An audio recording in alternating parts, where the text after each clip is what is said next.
دیکھیے پارلیمنٹ جو ہے اس کا کام ہی یہی ہے کہ وہ آئین قانون اس میں کوئی ترمیم وغیرہ یہ اس کا جاب ہے، اس کی ڈیوٹی ہے، اور یہ ہماری ڈیوٹی ہے کہ ہم ملک کی حالات کے تحت اور ایک ضرورت کے تحت ملک میں قانون سازی بھی کریں، قانون میں ترمیم بھی کریں، آئینی ترمیم بھی لائیں۔ لیکن ظاہر ہے کہ جب ترمیم آتی ہے تو اس پر اختلاف ممکن ہوتا ہے، تو جو مسودہ حکومت کی طرف سے لایا گیا ہم نے اسے اکثر مسترد کر دیا تھا، اور وہ کسی قیمت پر بھی قابل قبول نہیں تھا۔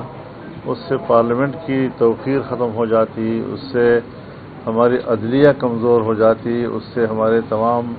پاکستان کے عام شہریوں کے انسانی حقوق جو ہے وہ تباہ ہو جاتے اور ان کی کوئی حیثیت نہ رہ جاتی۔ تو ظاہر ہے کہ ہم اسمبلی میں اس لیے تو نہیں ہے کہ ہم عوام کے خلاف کوئی ترمیم پاس کریں، بلکہ عوام کے مفاد میں ہم نے سب کچھ کرنا ہے، ملکی مفاد میں ہم نے سب کچھ کرنا ہے، تاکہ یہاں پر ایک پرامن معاشرہ تشکیل دیا جا سکے، اور جو چیزیں وقت کی ضرورت ہوتی ہیں ہم ان ضرورتوں کو ترجیح دیں۔ یہ نہیں کہ ہم کسی ادارے یا کسی محکمے کو طاقتور بنانے کے لیے قانون بنائیں اور غیر ضروری طور پر ان کو اختیارات دینے کے لیے ہم کوئی قانون بنائیں، بلکہ تمام اداروں کے درمیان توازن پیدا کرنا اور ملک کے اندر ایک متوازن سیاسی ماحول پیدا کرنا، یہ ہمارا ایک مقصود ہوتا ہے، یہ ہماری ڈیوٹی ہوتی ہے، یہ ہماری ذمہ داری ہوتی ہے۔ اب الحمدللہ ایک لمبی چوڑی گفتگو اور مذاکرات کے نتیجے میں جو مسودات اس وقت شیئر کیے گئے ہیں مسلم لیگ نون کی طرف سے بھی، پاکستان پیپلز پارٹی کی طرف سے بھی، جمعیت علماء اسلام کی طرف سے بھی، تو اس میں کافی اب ہم آہنگی تقریباً پیدا ہو چکی ہے، اور جو چیزیں ہم نے مسترد کی وہ واپس ہو چکی ہیں، اور جو چیزیں ہم نے مطالبہ کی تھی وہ قبول ہو جائیں گے انشاءاللہ۔ تو پھر بھی کل 15 ہے انشاءاللہ، میں کراچی میں کل بلاول بھٹو صاحب سے ملوں گا، اور پھر یہاں سے میں سیدھا لاہور جاؤں گا، میں میاں نواز شریف صاحب سے بھی ملوں گا وہاں پہ، پھر میں اسلام آباد جاؤں گا تو وہاں پر پی ٹی آئی کے ساتھ اور ان کی قیادت جو موجود ہے ان سے بات کروں گا، اور اس طریقے سے ایک اتفاق رائے پیدا کرنے کی ایک کوشش ہے، تاکہ ملک میں کوئی ایک آئین کی ترمیم کی وجہ سے کوئی ہنگامہ آرائی نہ ہو، کوئی اختلافات نہ ہوں۔ اور اس سے پہلے 18ویں ترمیم آپ کو یاد ہوگا، 18ویں ترمیم میں بھی کوئی ہمیں 9 مہینے لگ گئے تھے۔ جب 18ویں ترمیم میں ہمیں 9 مہینے لگ گئے تھے تو اب 26ویں ترمیم میں ہمیں 9 دن تو دے دینے چاہیے کہ ہم اس میں دیکھ سکیں، اس کا نوک پلک ٹھیک کر سکیں، اس میں کوئی غلطی ہے تو اس کو نکال سکیں، کوئی اچھی بات ہے تو وہ ڈال سکیں اس کے اندر۔ تو یہ سارا ایک بڑا لمبا ایک ایکسرسائز ہے،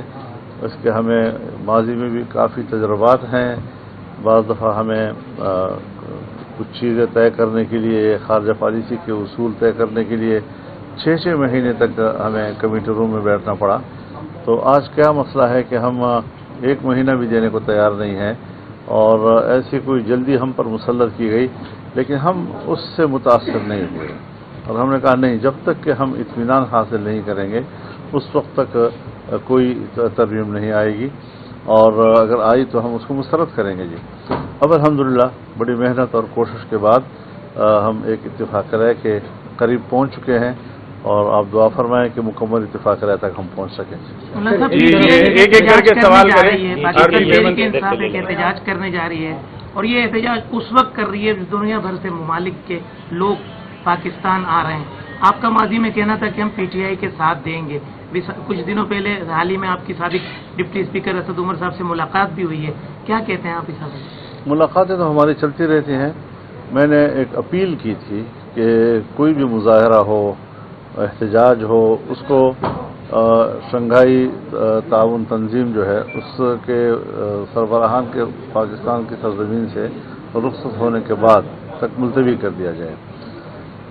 تو پہلے بھی ایک مظاہرہ ہوا جس کے کوئی اچھے نتائج سامنے نہیں آئے، اس سے کوئی اچھا ماحول نہیں بنا،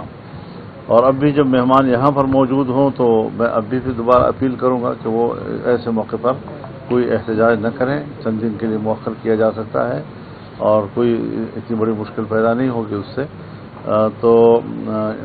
مجھے امید ہے کہ وہ ہماری اپیل کی قدر کریں گے. سر، سندھ کے دورے پر آپ آئے ہیں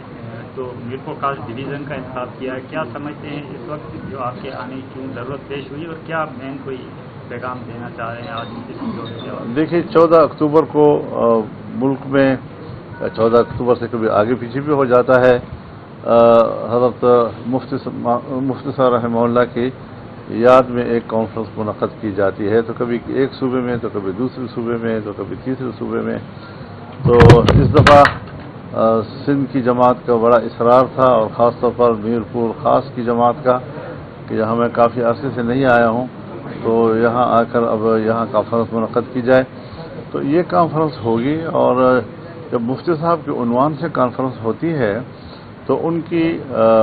ہم جہت زندگی کو زیر بحث لایا جاتا ہے. ظاہر ہے کہ وہ جہاں ایک عالم دین تھے، جہاں وہ ایک فقیہ تھے، جہاں وہ ایک محدث تھے، اور اس حیثیت میں جو انہوں نے کامیابی کے جھنڈے گاڑے اپنی زندگی میں، پھر سیاسی میدان میں، تو ظاہر ہے کہ انہوں نے ملک میں ایک بڑا مقام پیدا کیا، اور انہوں نے جو نقوش چھوڑے ہیں وہ پوری قوم کے لیے قابل تقلید ہیں. اور اس میں ظاہر ہے کہ ملک کے اندر امن و امان کا ماحول ہو، ایک اچھا جمہوری ماحول ہو، پارلیمانی کردار ہو. انہوں نے اپنے پارلیمانی کردار سے آئین بنایا، اس آئین پر انہوں نے دستخط کیے، ختم نبوت کا مسئلہ حل کیا انہوں نے، پھر بین الاقوامی سطح پر ساری زندگی انہوں نے فلسطین کے کاز کی حمایت کی، اور اسرائیل کی جارحیت اور ان کے قبضے کے خلاف انہوں نے اپنی توانائیاں جو بھی تھی ان کی سیاسی وہ صرف کی انہوں نے. تو آج بھی ہماری اس اجتماع میں مفتی صاحب کے انہیں نظریات کی بنیاد پر جہاں ہم ان کی شخصیت کو زیر بحث لائیں گے، وہاں پر ہم ان کے کردار کو بھی، چاہے وہ علمی حوالے سے ہو، چاہے وہ سیاسی حوالے سے ہو، چاہے وہ امن کے حوالے سے ہو، چاہے وہ پارلیمانی نظام کے حوالے سے ہو، جمہوری حوالے سے ہو، اسلام کے لیے ہو، ختم نبوت کے لیے ہو، فلسطین کے لیے ہو، امت مسلمہ کے لیے ہو، ان سب کے لیے ان کے نظریات کو سامنے رکھتے ہوئے ہم نے گفتگو کرنی ہوگی، تمام مقررین نے گفتگو کرنی ہوگی، اور انشاءاللہ ان کا یہی پیغام اگلی نسلوں کے لیے نشان راہ بنے گا، اور ان کے لیے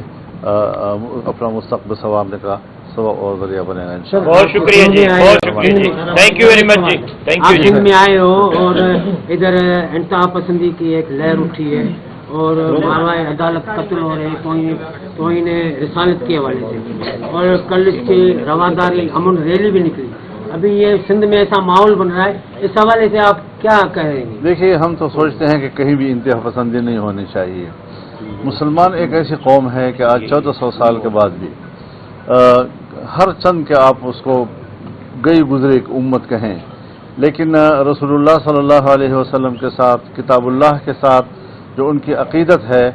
اس میں بہت جذباتیت ہے، اس میں کوئی شک نہیں ہے. اور ایسی مضبوط کمٹمنٹ دنیا میں کہیں نہیں پائی جا رہی، کسی مذہب میں نہیں پائی جا رہی.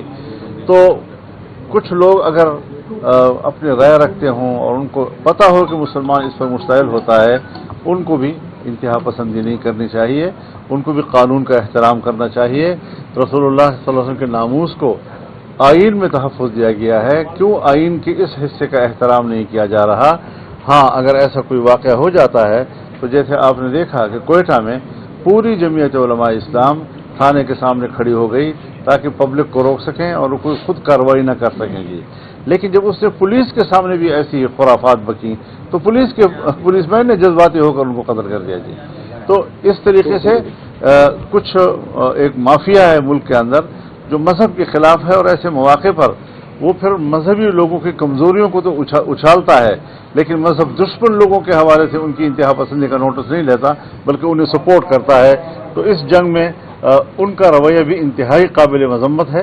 اور انتہائی جارحانہ ہے. اسلام کے حوالے سے ہم کوئی کمپرومائز کسی کے ساتھ نہیں کرتے. اس کی عزت، اس کے ناموس، رسول اللہ صلی اللہ علیہ وسلم کے ناموس، اس کے لیے جنگ لڑیں گے، ہر حالت میں رہیں گے. اس کو کوئی انتہا پسندی کہتا ہے تو لاکھ دفعہ کہے، وہ خود انتہا پسند ہیں. ہم ان کو بھی احترام کرنا چاہیے. ہم بھی دوسرے مذاہب کا احترام کرتے ہیں. ہم حضرت عیسیٰ علیہ السلام کو اللہ کا نبی مانتے ہیں. ہم ان پر نازل ہوئی کتاب انجیل کا خدا کی کتاب سمجھتے ہیں. ہم حضرت موسیٰ علیہ السلام کی نبوت پر ایمان لاتے ہیں. ہم ان پر نازل ہوئی کتاب تورات پر ایمان لاتے ہیں. تو جس طرح ہمارے ان انبیاء کے بارے میں عقیدت و احترام ہے، ان کی کتابوں کا احترام ہے، ان کو ہم آسمانی کتاب سمجھتے ہیں، تو پھر رسول اللہ صلی اللہ علیہ وسلم اور قرآن مجید کو بھی اتنا ہی احترام ملنا چاہیے. جب کوئی اس کا احترام نہیں کرتا تو اس سے پھر فساد پیدا ہوتے ہیں. تو فساد کے لیے تو ہمیں اعتدال پسندی کا درس دیا جاتا ہے، اور فساد پیدا کرنے کے لیے جب وہ سبب اور علت بنتے ہیں ان کو تحفظ دیتے ہیں، تو یہ بھی انتہائی قابل مذمت چیز ہے کہ رسول اللہ کے ناموس کو کوئی گالی دے اور آپ اس کو تحفظ فراہم کریں. ان کو بھی ذرا اپنے حدود میں رہنا چاہیے.